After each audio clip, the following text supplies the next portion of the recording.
Just for context a little bit, for people who don't know us, the Bay Area Climate Change Council was formed in 2019, includes 13 organizations in the Bay Area, Hamilton and Burlington, that represent environmental groups, business groups, and social services sector, all at the same time, very much interested in climate change action. So the BAC takes a collaborative approach with stakeholders to support climate-related research, policy initiatives, and advocate for change, support municipal efforts to take action on climate change, and actively engage community on climate change activities. And one of the first things we did was a GHG inventory back in 2018.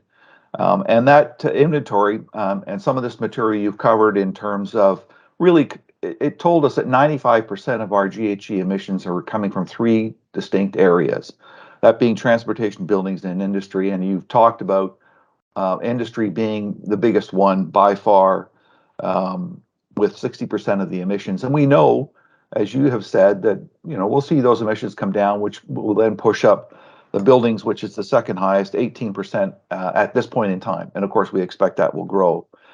On the transportation side, we think there's a lot of work being done on the automotive sector, and the province is putting a lot of money, the feds as well, into EVs. But at the end of the day, they seem to be focused an awful lot on that. And our hope is that they'll actually start to move into some of these other areas that are important. Of course, the cost of oil will help push EVs as well. When we get into the building side and the industry side, this is where the work you're doing really fits for us. And we see it being very, very complementary to the work that we're doing and we think needs to be done in the community. A couple of things that I might point out or suggest, and I think these things are what you have in play right now, and certainly some other people have talked about this on your panel today, about the whole ecosystem around supporting this work.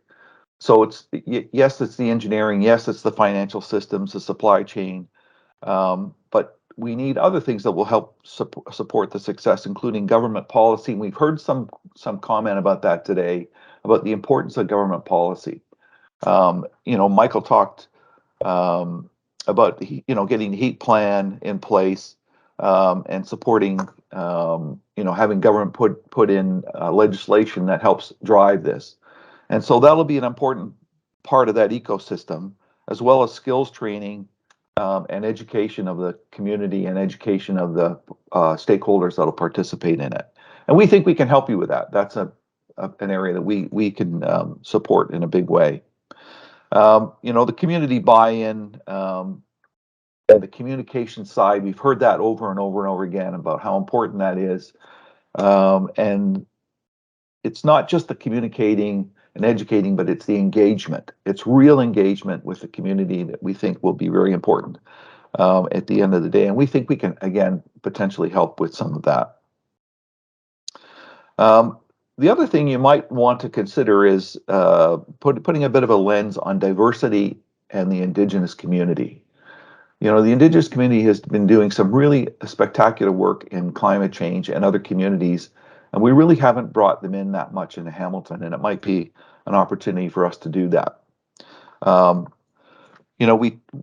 Peter, I think it was Peter or Michael talked a little bit about think big, start small, but get going. Our time is limited. In fact, we have no time to spare. And so we would encourage you to carry on as quickly as you can. We know the work that needs to be done. The planning is so important to get that piece right, but it's so important to kind of get going and making sure we're making progress on this. As well as you start this process, and some of the learnings that we've certainly heard today talks about the future.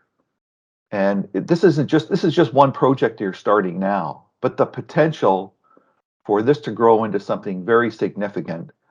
The question becomes, how do we scale that up? How are we thinking about how we potentially could scale that up to do an awful lot more? So I'll stop there, and hopefully that will give you a little bit of insight. But certainly from the Bay Area Climate Change Council, we're very supportive of the work you're doing.